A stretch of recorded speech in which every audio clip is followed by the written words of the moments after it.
प्रयागराज से ये खबर मिल रही है, जहां यूपी के महाधिवक्ता भवन में भीषण आग की खबर है। फायर ब्रिगेड की 6 से अधिक गाड़ियां मौके पर मौजूद रहीं, तब जाकर आग को बुझाया जा सका। 3 मंजिल 7वीं, 8वीं, 9वीं इन तीनों में आग लगी।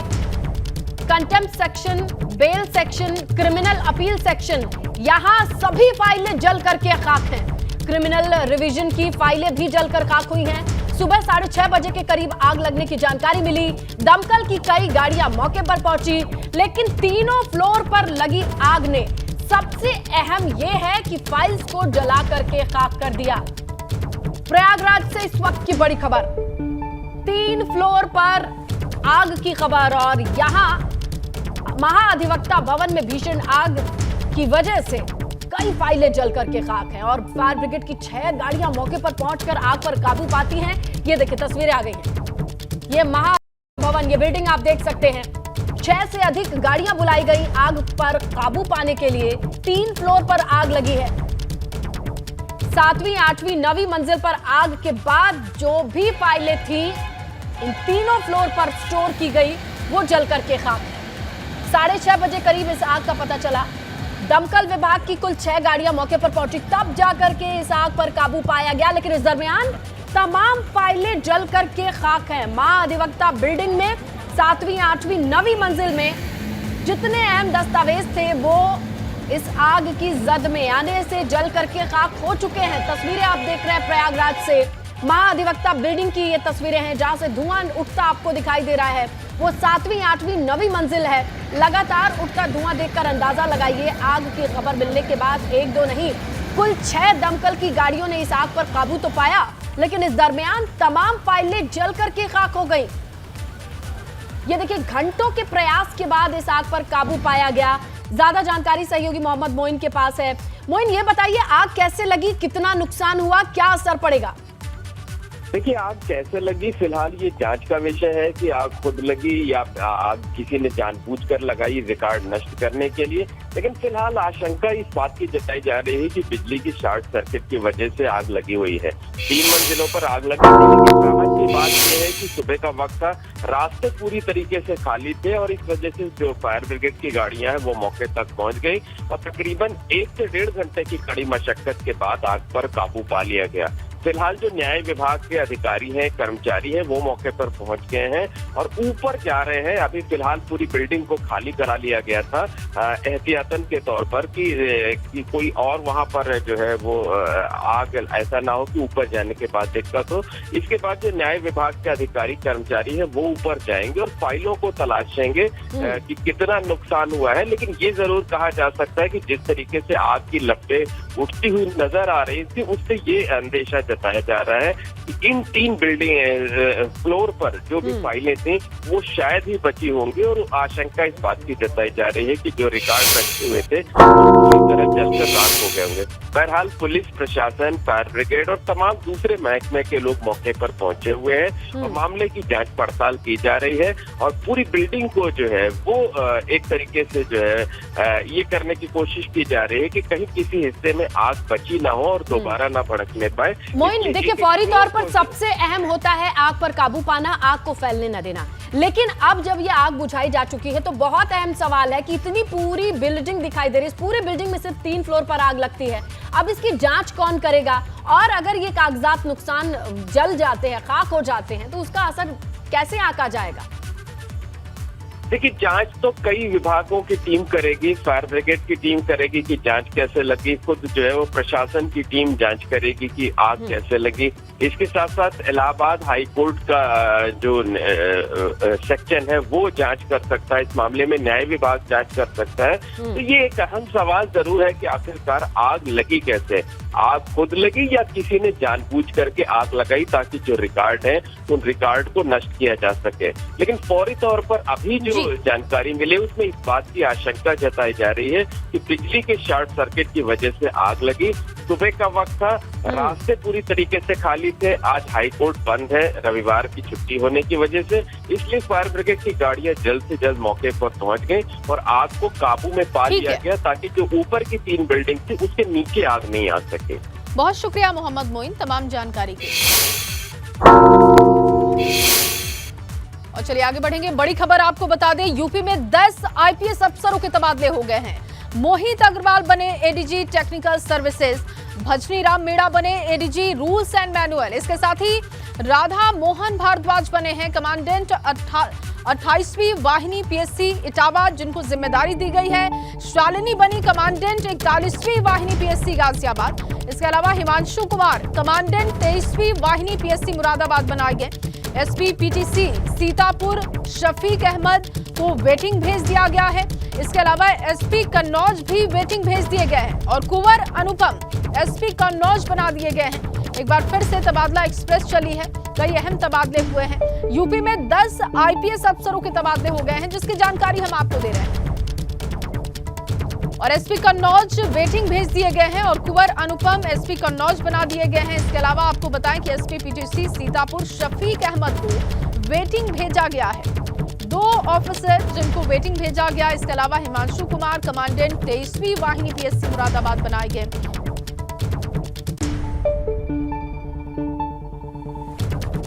और अब बात सियासत की कर लेते हैं। वाराणसी से आपको बड़ी जानकारी दे दें, सुभाषपा अध्यक्ष ओपी राजभर की आज बड़ी बैठक होने वाली है।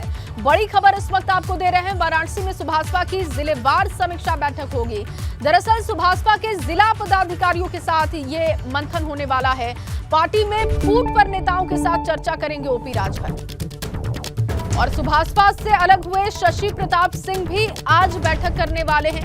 अपनी रणनीति वो तय करेंगे, लेकिन अहम खबर यह है कि वाराणसी में आज ओपी राजभर बैठक करने वाले हैं। सुभाषपा के जिला पदाधिकारियों के साथ वो मंथन करेंगे। पार्टी में फूट पर नेताओं के साथ ओपी राजभर चर्चा करेंगे। हालांकि वो कह चुके हैं कि गठबंधन में है, लेकिन जिस तरीके की तस्वीरें दिखाई दे रही हैं, आगे जाकर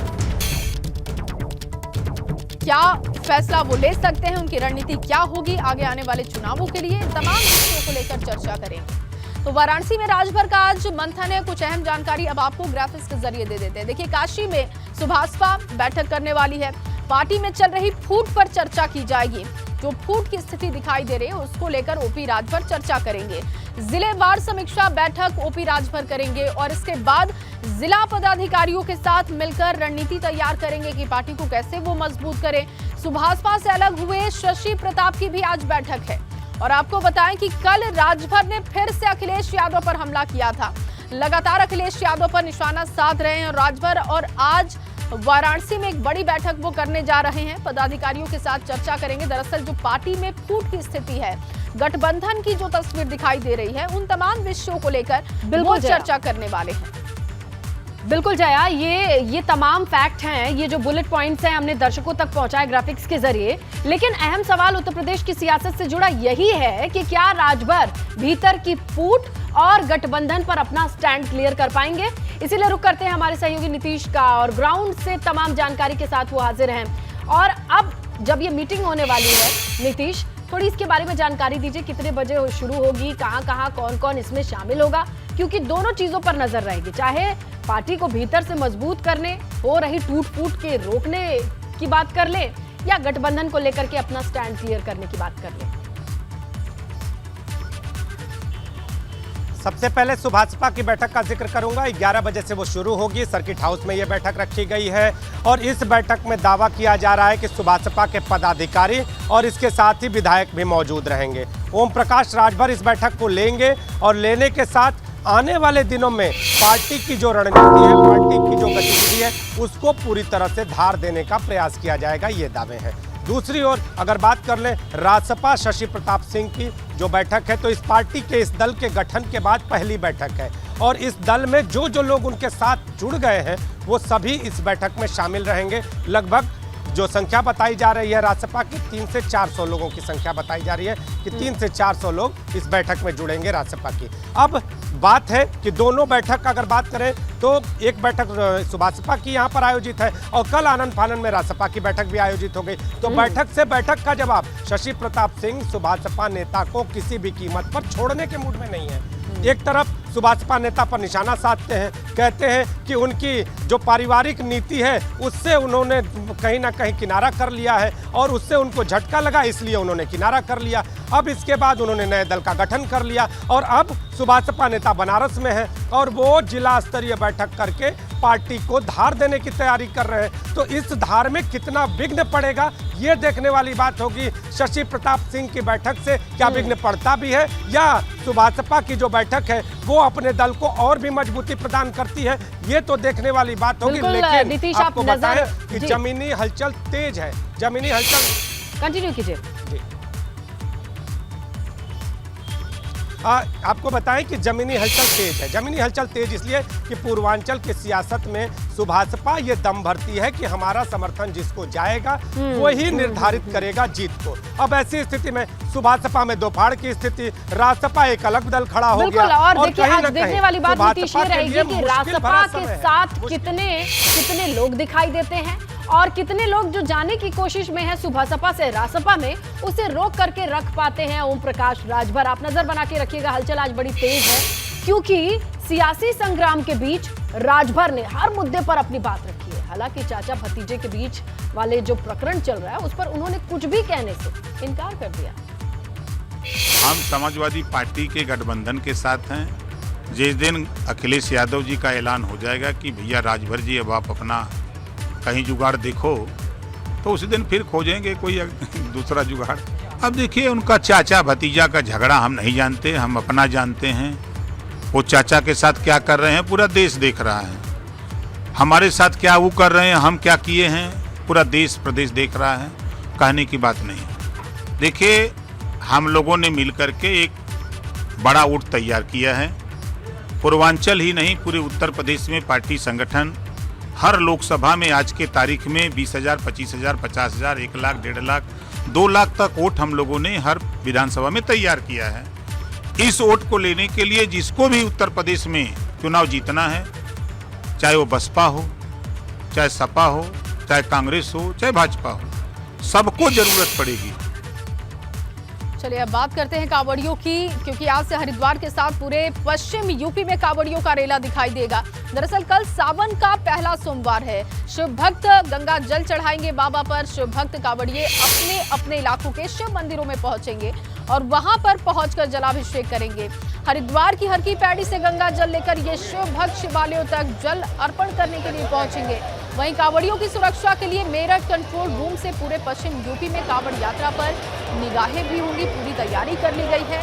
कल का दिन बहुत अहम है क्योंकि कल सावन का पहला सोमवार है और माना जाता है कि सावन के पहले सोमवार पर बाबा से जो भी आप मांगते हैं वो इच्छा आपकी पूरी हो जाती है।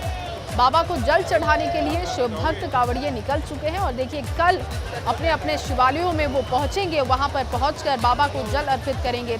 हर की पैड़ी से गंगा जल भरने के बाद अब कांवड़िए आगे के लिए रवाना हो रहे हैं। देखिए कितनी खूबसूरत तस्वीरें ये हर की पैड़ी की आपको दिखा रहे हैं, जहां पर गंगा जल भरते हुए आगे के लिए रवाना कांवड़िए हो रहे हैं। पश्चिम यूपी में कांवड़ यात्रा पर नजर रखने के लिए पूरी तैयारी हो चुकी है। मेरठ कंट्रोल रूम से पश्चिम यूपी पर निगरानी होगी। जो भी कांवड़िए पहुंचेंगे वहां पर किसी भी तरीके की उन्हें दिक्कत ना हो, कांवड़ यात्रा सुगम और सफल हो सके, इसी की कोशिश प्रशासन की है।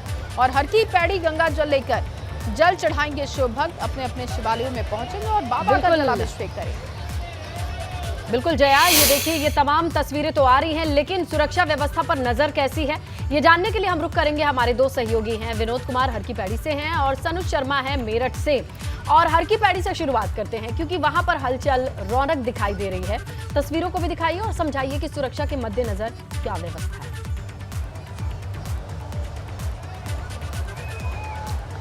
बिल्कुल, देखिए सबसे पहले मैं मनोहर दृश्य जो हर की पैड़ी क्षेत्र का है वो दिखाऊंगा और मनवर रावत जो कैमरा पर्सन है उनसे कहूंगा कि तमाम तस्वीरें एबीपी जनता के दर्शकों को दिखाएं।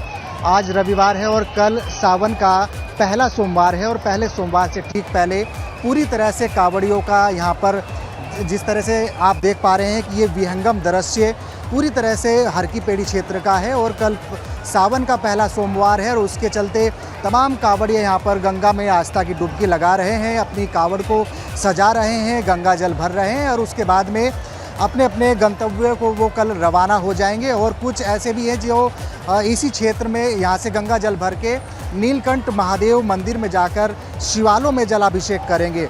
तमाम ये तस्वीरें हर की पैड़ी क्षेत्र की है। और सुरक्षा की अगर बात करें तो पूरी तरह से एसएसबी हो, आईटीबीपी हो, स्थानीय पुलिस हो, तमाम एजेंसियों को अलर्ट मोड पे रखा गया है। इस पूरे प्रांगण में करीब अभी भी 3 से 5 लाख कावड़िए हैं जो अभी गंगा जल भर रहे हैं, कावड़ को सजा रहे हैं। और उसके बाद में कल पहले दिन यानी सोमवार का पहला दिन कल है, उसको लेकर एक उत्सुकता और एक उत्साह यहाँ पर सभी कावड़ियों में देखने को मिल रही है। पूरी तरह से ये भक्तिमय ये कावड़ यात्रा को लेकर ये पूरा क्षेत्र हो रहा है। और सुरक्षा की दृष्टि से बात करें तो जिस तरह से हिमाचल हो, हरियाणा हो, पंजाब हो, चंडीगढ़ हो, उत्तर प्रदेश हो, आप तमाम तस्वीरों को दिखा चुके हैं और इन तस्वीरों और आपके बैकग्राउंड से जो आवाज आ रही है उससे अंदाजा लगाया जा सकता है कि उत्साह कितना ज्यादा है। कल सोमवार का इंतजार तमाम शिव भक्तों को है, लेकिन मेरठ में कंट्रोल रूम बना करके सुरक्षा के मद्देनजर कड़ी निगरानी रखी जा रही है। सनुज के पास इंफॉर्मेशन है। क्यों सनुज? देखिए, मैं इस वक्त मेरठ के कलेक्ट्रेट में खड़ा हूं और पहले दिखा देता हूं कि देखिए कांवड़ यात्रा 2022 कंट्रोल रूम नंबर है 0121-266-7080 जनपद मेरठ। और यहां से पूरे पश्चिम उत्तर प्रदेश पर नजर रखी जा रही है। तमाम जो शिकायतें आ रही हैं, ये तो बाहर की तस्वीर दिखा दी, अब दिखा देता हूं कि जो कंट्रोल रूम है वो कंट्रोल रूम किस तरीके से काम कर रहा है। पूरे पश्चिम उत्तर प्रदेश से लगातार यहाँ पर फोन आ रहे हैं और जब यहाँ अधिकारियों को फोन किए जाते हैं उनसे तमाम जो डिटेल है वो यहाँ पर ली जाती है और उसके बाद यहाँ इस कंट्रोल रूम से सीधा फोन संबंधित विभाग के अधिकारियों को और जो मौके पर तैनात अधिकारी हैं उनको सीधा वहाँ पर कर दिया जाता है। तमाम जो जानकारियाँ हैं वो यहाँ से दे दी जाती हैं। अभी जो शिकायतें आई हैं वो यहाँ पर ये शिकायतें आई हैं कि सरदना और उसके आसपास के जो इलाके हैं वहाँ रूट पर कई बार बिजली गुल हो जाती है। तुरंत यहाँ पर फोन घनघनाए और संबंधित विभाग के जो एसडीओ हैं, जेई हैं, उनको जानकारी दी गई और उसके बाद सीधा वहाँ से वहाँ की जो विद्युत व्यवस्था वो सही कर दी गई। कहीं अगर सुरक्षा का पॉइंट हो, चाहे कहीं सिंचाई की बात हो, चाहे पीडब्ल्यूडी की बात हो, कहीं सड़क में गड्ढे हैं, कहीं ज़्यादा दिक्कतें आ रही हैं, तो तमाम यहाँ पर ये देखिए कि तमाम संबंधित विभागों के, नगर निगम की बात हो, पीडब्ल्यूडी की बात हो, सिंचाई विभाग की बात हो, पुलिस विभाग की बात हो और तमाम ऐसे जो महत्वपूर्ण विभाग हैं उन सब की यहाँ पर ड्यूटी लगा दी गई है। ये जो कंट्रोल रूम है ये पूरे पश्चिम उत्तर प्रदेश पर नजर रख रहा है और पूरे पश्चिम उत्तर प्रदेश से यहाँ पर जो जानकारियाँ हैं, जो शिकायतें हैं वो आ रही है, तुरंत उनका मौके पर निस्तारण किया जा रहा है। 24 घंटे ये कंट्रोल रूम चल रहा है। सुबह 8 बजे ये पहली ड्यूटी शुरू हुई है, 4 बजे तक चलेगी, 4 के बाद रात को 12 बजे तक और रात को 12 बजे से सुबह 8 बजे तक। ये देखिए किस तरीके से यहाँ संबंधित विभागों के जो अधिकारी हैं वो यहाँ पर बैठे हुए हैं और फोन घनघनाते हैं। और दूसरी तस्वीर मैं आपको दिखाऊंगा कि यहाँ देखिए जो एबीपी गंगा चैनल है वो यहाँ पर लगातार मॉनिटरिंग की जा रही है। एबीपी गंगा चैनल को लगातार यहाँ कंट्रोल रूम से उस पर भी निगरानी रखी जाती है कि कहीं उत्तराखंड की कोई बात हो, भाई कांवड़ियों का कितना जत्था निकल चुका है, कितने कांवड़िए निकल चुके हैं, कितना सैलाब है, वो तमाम जानकारियाँ भी इन विभागों के अधिकारियों के पास आ जाती है। इनसे हम बातचीत कर लेते हैं किस तरीके से काम करते हैं। सर, आपका नाम और किस विभाग से? मैं विद्युत विभाग से हूँ, मेरा नाम रविंद्र कुमार है। जी बताइए, फोन घनघनाया तो क्या शिकायत आई थी आपके पास और कैसे निस्तारण कर? मेरे पास शिकायत आई थी जो लाइट की व्यवस्था है वो सुचारू है नहीं है, लाइट गई तो उसकी व्यवस्था कैसे होगी, तो उसका तुरंत समाधान किया जाता है हम लोगों के यहाँ से संबंधित अधिकारियों को समस्या बता के। अच्छा, उसके बाद उसको यहाँ लिखते भी? हाँ, नोट करते हैं उस रजिस्टर में। अच्छा, देखिए अगर समस्या का समाधान कर दिया जाता है तो उस शिकायत को यहाँ पर नोट भी कर लिया जाता है कि उस शिकायत दूर हुई या नहीं हुई। सर, आपसे जानना चाहूँगा, आप बताइए आप किस विभाग से संबंधित हैं और कितनी शिकायतें आ चुकी हैं? चूँकि 14 तारीख में कंट्रोल रूम खुल गया था, जरा फेस इधर कर लीजिए। वाणिज्य विभाग से हूँ। अभी तक मेरे पास मात्र 8 शिकायतें आई हैं जिनका त्वरित निस्तारण हमारे द्वारा किया जा चुका है संबंधित विभाग को बताकर। संबंधित देखिए, पुलिस महत्वपूर्ण विभाग है। पूरी कांवड़ यात्रा में किस तरीके से सुरक्षा का जिम्मा है, किस तरीके से महत्वपूर्ण चीजें हैं, किस तरीके से सुरक्षा के घेरे, उनसे बात कर लेते हैं। सर, आपसे जानना चाहूँगा किस तरह की शिकायतें आ रही? तमाम आला अधिकारी मेरठ पर नजर बनाए हुए सिंह है। यहाँ पे कोई भी किसी तरह की समस्या आती है तो कल मेरे पास ये सूचना आई थी केसरगंज चौकी के पास में कुछ लोग बैरिकेडिंग का विरोध कर रहे हैं, तो उसकी सूचना हमने तुरंत ही डेलीगेट थाने पे दी, उसका निस्तारण हो गया। अच्छा, देखिए ये आप सुनिए कितना महत्वपूर्ण पॉइंट है कि जो बैरिकेडिंग की जा रही है, क्योंकि कल से कांवड़ियों का जो रैला है, जो सैलाब है, शिव भक्त कांवड़िए हैं, बलबम भोले के उद्घोष के साथ कांवड़ियां शिवालयों की तरफ बढ़ेंगे। तो ऐसे में कई जगह मेरठ में बैरिकेडिंग की जा रही है। कुछ लोग ये कि भी रास्ता क्यों रोका जा रहा है, तुरंत यहाँ पर पहुंचना ही, तुरंत फोर्स वहां पर पहुंच गई और बैरिकेडिंग कर दी गई। तो ये कंट्रोल आपके कैमरा सहयोगी ने बिल्कुल सटीक तरीके से ये पूरी व्यवस्था कैसे चलती है ये दिखाई। शुक्रिया सनुज, शुक्रिया विनोद, तमाम जानकारी और तस्वीरों के लिए। और इस वक्त बड़ी खबर गाजियाबाद से है। गाजियाबाद में कांवड़ यात्रा के चलते मीट की दुकान पर पाबंदी लगाई गई है। कांवड़ मार्ग और मंदिरों से 500 मीटर के दायरे में मौजूद जितनी भी मीट की दुकानें हैं उन पर पाबंदी है। 18 से 27 जुलाई तक के लिए इन दुकानों पर पाबंदी लगाई गई है। साथ ही कांवड़ यात्रा मार्ग पर शराब की दुकानों पर भी पाबंदी की खबर मिल रही है। तो कुल मिलाकर 18 से 27 जुलाई के लिए कांवड़ यात्रा मार्ग के परिसर में आने वाली जो एक निर्धारित दायरा है उसमें आने वाली दुकानों पर पाबंदी लगाई गई है। चलिए आपको बताएं, हरिद्वार के साथ पूरे पश्चिमी यूपी में कांवड़ियों का रेला दिखेगा। कल सावन का पहला सोमवार है। शिव भक्त जलाभिषेक करेंगे और शिव भक्त कांवड़िए अपने अपने इलाके के शिव मंदिर में जलाभिषेक करेंगे, जल चढ़ाने के लिए पहुंचेंगे। हरिद्वार की हर की पैड़ी से लेकर किस तरीके की धूम है, किस तरीके की तस्वीरें हैं, इन पर हम लगातार बने हुए हैं, आप तक तस्वीरें दिखा ही रहे हैं। लेकिन इसी बीच बड़ी खबर मिल रही है, वो आप तक पहुंचाएं कि कानपुर में वर्चस्व को लेकर के दो गुटों के बीच भिड़ंत हो गई है। पेट्रोल भरवाने आए युवक पर दूसरे गुट के लोगों ने हमला बोल दिया और लोहे की रॉड से मारपीट करता ये वीडियो सामने आया है। बर्रा थाना क्षेत्र के बर्रा बाईपास चौराहे की यह घटना बताई जा रही है।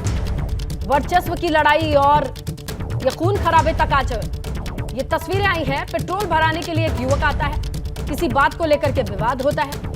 ये विवाद इतना बढ़ता चला जाता है कि मारपीट और लोहे की रॉड के साथ एक दूसरे पर हमलावर होते दो गुट नजर आए हैं। ये वीडियो वायरल है। कानपुर से इस वक्त की बड़ी खबर, वर्चस्व को लेकर दो गुटों के बीच भिड़ंत हुई है कानपुर में, जहां पेट्रोल भराने आए युवक पर दूसरे गुट के युवक ने हमला बोल दिया। दोनों गुटों के बीच तनाव की स्थिति थी और लोहे की रॉड से मारपीट करते एक वायरल वीडियो सामने आया।